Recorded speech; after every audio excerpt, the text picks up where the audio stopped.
All right, all of these are just kind of like coffee table books. There's really no rhyme, reason, theme. I was looking at pictures one night and decided I could probably put together something from all these. So, as you know, back in what was it, 23, the Juniata Terminal E8s showed up at Haddon Heights for the Conrail Christmas party. So that's our opening slide. Uh, we'll start off up in New England, a little Pan Am, a little Amtrak. This is the Vermonter crossing, some river with a long Native American name that I can't pronounce, just south of Greenfield in Massachusetts. And you'll have to excuse, I was trying a new lens and the corners got cropped a little bit by the shade. This is Deerfield Yard, Pan Am Southern. You have a Norfolk Southern train coming in. Still a couple units rolling around with Guilford paint. And it's kind of funny. CSX got rid of those 5900 series by selling them to Pan Am, and now they've got them back. Better shot of the Guilford unit. Still lettered from Maine Central. And the bridge there is very nice because you can put your camera lens through the railing and get a good shot with no grating or interference. Another shot of Deerfield. This was just a yard job working.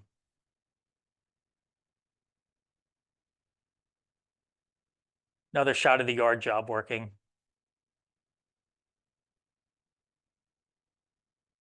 And there's the power with the Guilford unit coming back for the locomotive service area.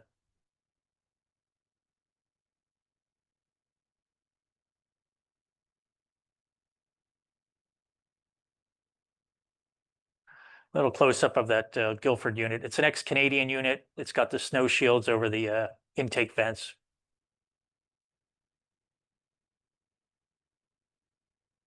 Another shot. That was the only Guilford unit we saw the entire weekend. And just again, the Pan Am Freight. Now we'll move over to Palmer with the New England Central, which was one time the Central Vermont. And of course, this day you can tell it was kind of soggy, cloudy, rainy, just a miserable day. It was hot, it was humid, it was sometime in June. Right here, they had just come back from interchanging with CSX and they were starting to sort the cars. And of course, as they went over to pick up the cars, the clouds broke, the sun came out, got a nice 3/4 roster shot.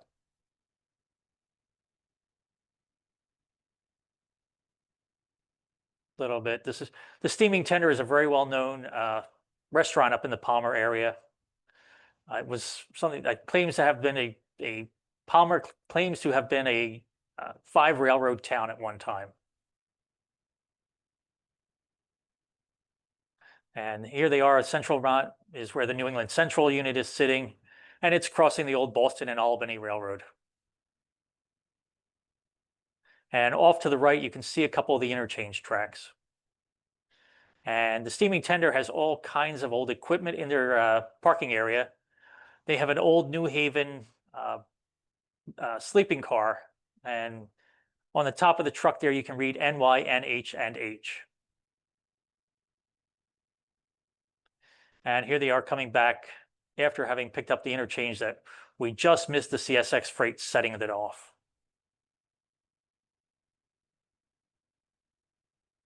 Also nearby in Palmer, there's the Massachusetts Central.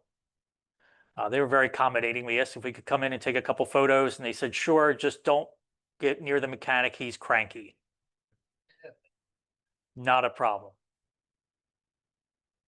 So they have a very nice Boston and Maine McGinnis inspired scheme. And they have an RS1.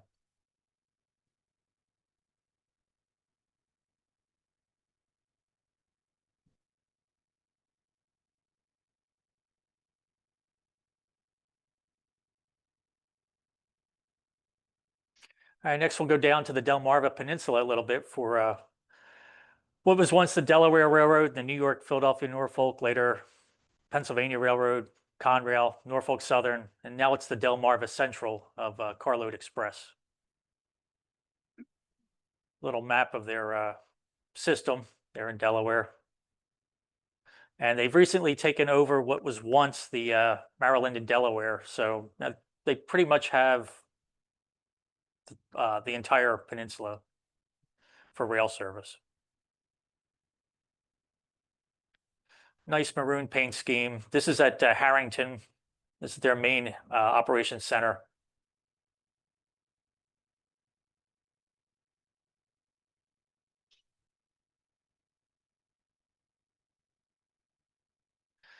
Still a couple of these old family lines cars kicking around.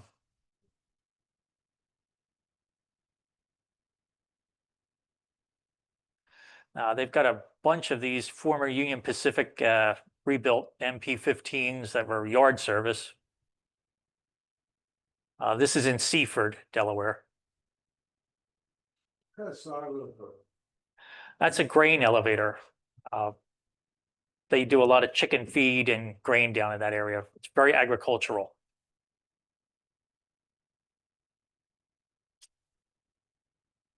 And the tracks eventually curved back to interchange with the Maryland and Delaware.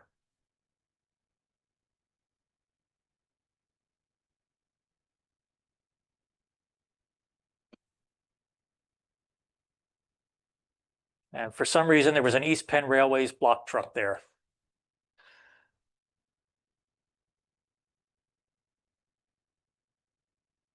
And we went and got lunch because a gentleman told us the crew goes on duty at 1 o'clock. And that was about 11:30. So we went and got lunch, came back, and they were starting to make up the train to go south.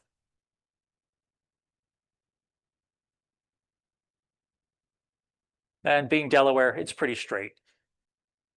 Not a lot of curves in the railroad. And you can see there's the movable bridge.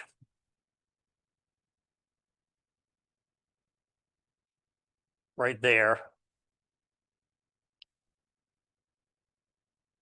There's the removable bridge in the normal position. And then the reverse position. Here they are coming into Delmar. This was the end of the Delaware Railroad and the beginning of the New York, Philadelphia, and Norfolk Railroad when the Pennsylvania Railroad started buying up small railroads. Don't exactly know where the Maryland-Delaware line is. I believe it's behind me at this point.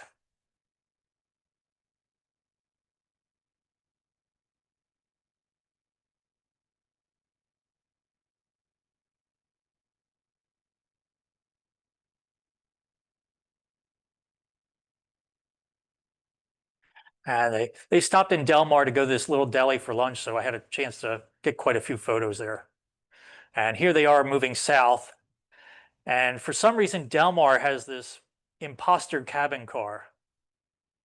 It's actually a C&O caboose, but for some reason, they painted it as for PRR.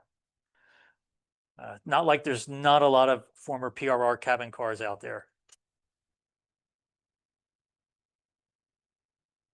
And this was as far south as we chased them. The town name escapes me. This is pretty much where they ended the day because they tied up and the crew got off and they started comparing notes. So, and by that time, it was getting late afternoon and we decided to call it a day. But also here, they have this former Sioux Jeep.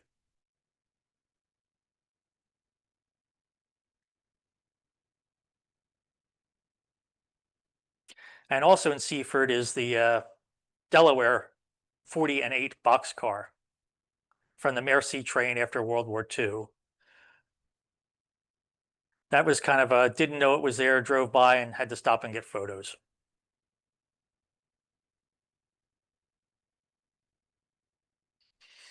Now we'll hop up to our area a little bit.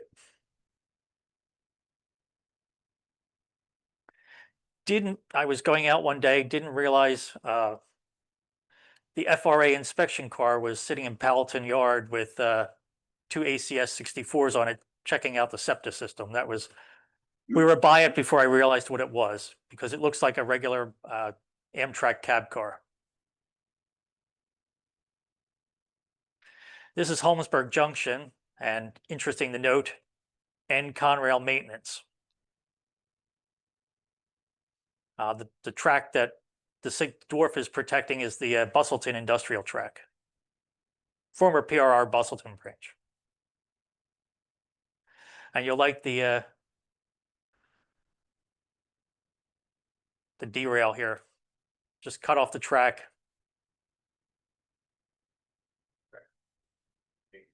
Yes. Just a little bit of action around Holmesburg Junction.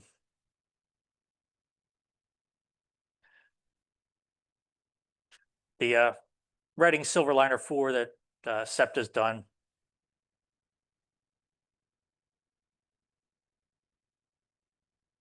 Some 5s. And note the catenary here. That's going to come in later. Again, this was a Harris Keystone train, and it should have had a control car on one end, but as was my luck that day, it had a motor on each.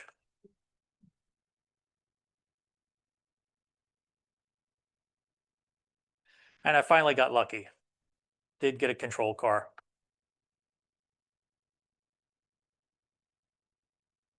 Next, we'll hop out to Whitford. Whitford had as you can see, a very sturdy bridge where the Philadelphia and Thorndale branch went overhead of the Harrisburg line.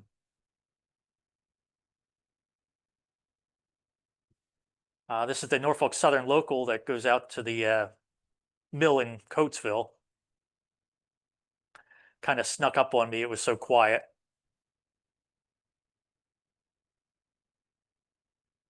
Keystone service approaching. Keystone service in the station.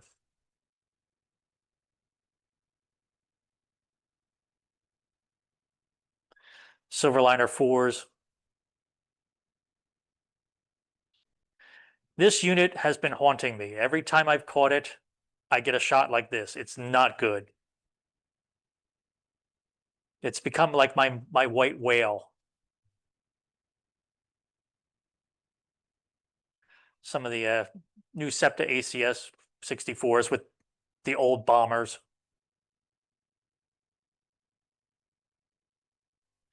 And when I hit the shutter, the cab car was beautifully lit. And of course, by the time the shutter tripped with how fast they go through there, got some bridge shadow.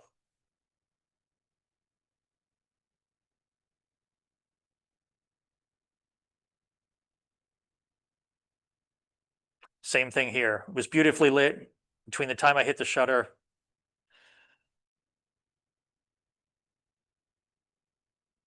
And if you've never looked at a pin-connected truss, it was quite a bit of work to fabricate those things.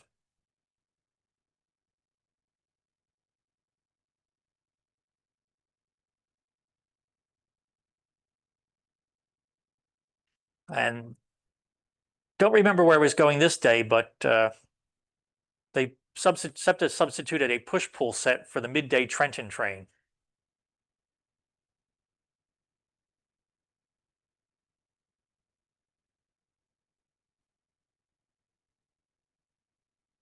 Which meant when I was out trackside, I had one less push-pull set because this set was swiped to go to Trenton. And if you look around, you can still see remnants of the previous predecessor railroads.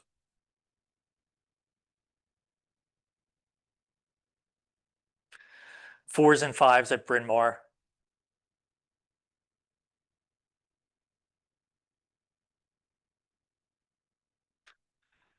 Push-pull at Bryn Mawr. And it had the Crayola unit pushing.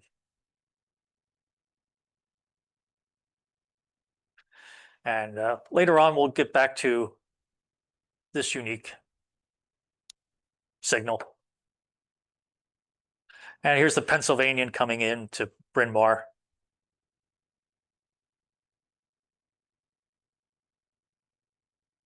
Some 5s arriving Bryn Mawr. And Amtrak's redoing the substation here, but they are keeping the Art Deco PRR structure.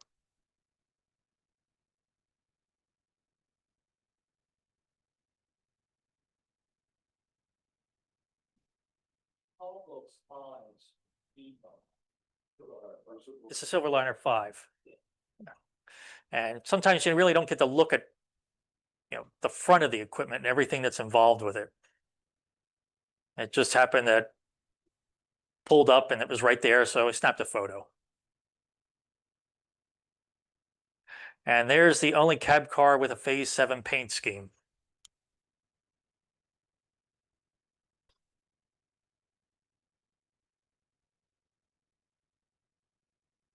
And finally, the clouds started to break.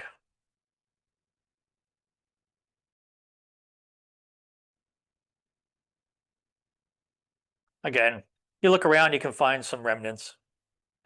And then there are some things from the PRR that are just indestructible. There's one of these at Ardmore that they had to build the platform around because it was just impossible or too costly to remove.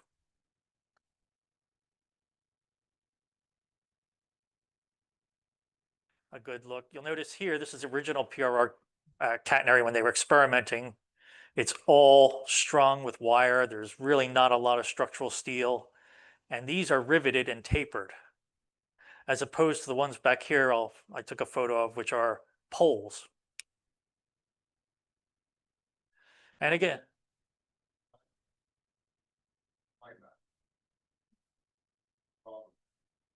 and of course, my white whale.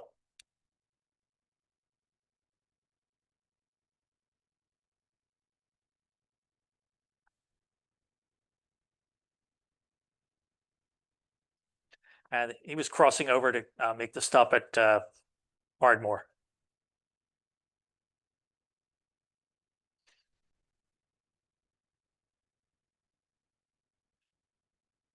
This one had crossed over from 4 to 3 after making the stop at Ardmore.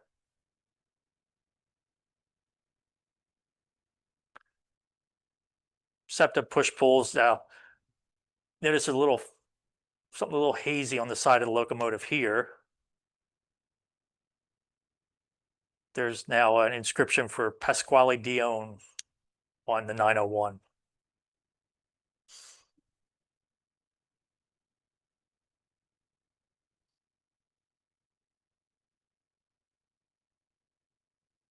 Silverliner 5 is passing the substation.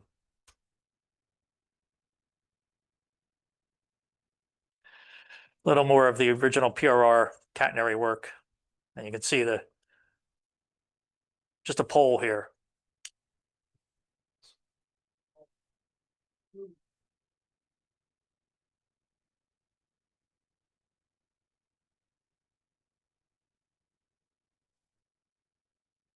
Yeah, another push-pull coming in the Bryn Mawr.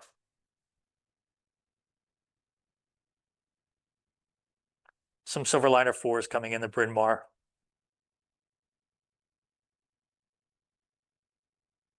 There's the Penn Central Heritage Silverliner 4. I have never seen that not in the middle of a consist. Every time I've seen it, it's in the middle of a 5-car draft or 4-car draft.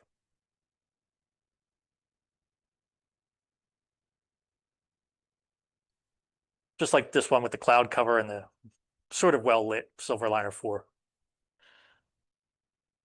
That train, the Silverliner train, was about 40 minutes late.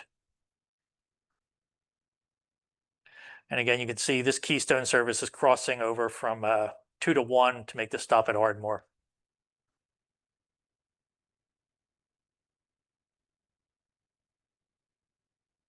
And the tower is looking pretty sad.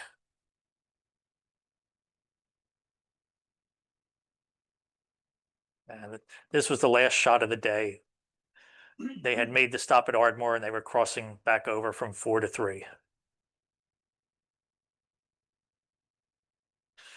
A little bit at Overbrook.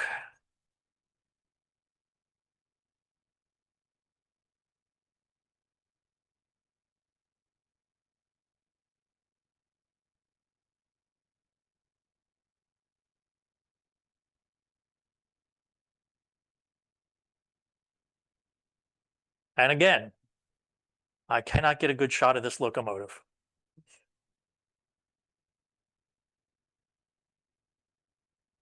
I thought it was going to be over on 2-track, and then I realized, oh, there's track work, so they'll probably be on 1, and before I could get in good position, it showed up. No, he was, yeah, he had blown the horn to alert anyone on the platform. And of course, there's all kinds of old, if you look for signs around, all kinds of old things that I don't know if people take photos of, but if I see them, I take them. And 2 cars open on an R5 train. Yeah, that must have been a sardine can. And there's the Reading. And it's actually out on the Reading side.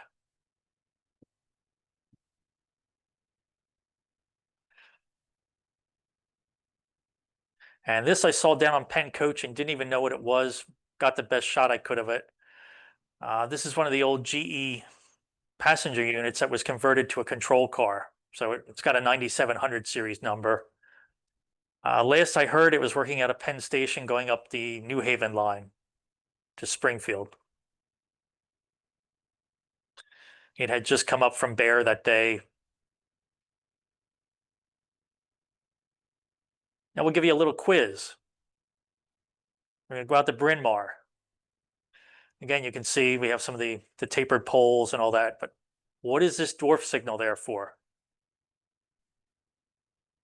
It's actually for the Bryn Mawr locals. They could get a, right, there was a pocket off of 4, but this was so the local could go back and cross all the way back over into the station, back and in, make the station stop and go back to Philly. It was the same reason there was a dwarf on the west end. Come in, go all the way into the pocket to lay over. One of those unique things that's still there, even though the Bryn Mawr short turns are long gone. Yeah, I stood where the spur track was to take a couple of the photos, because even the 4L signal was gone too.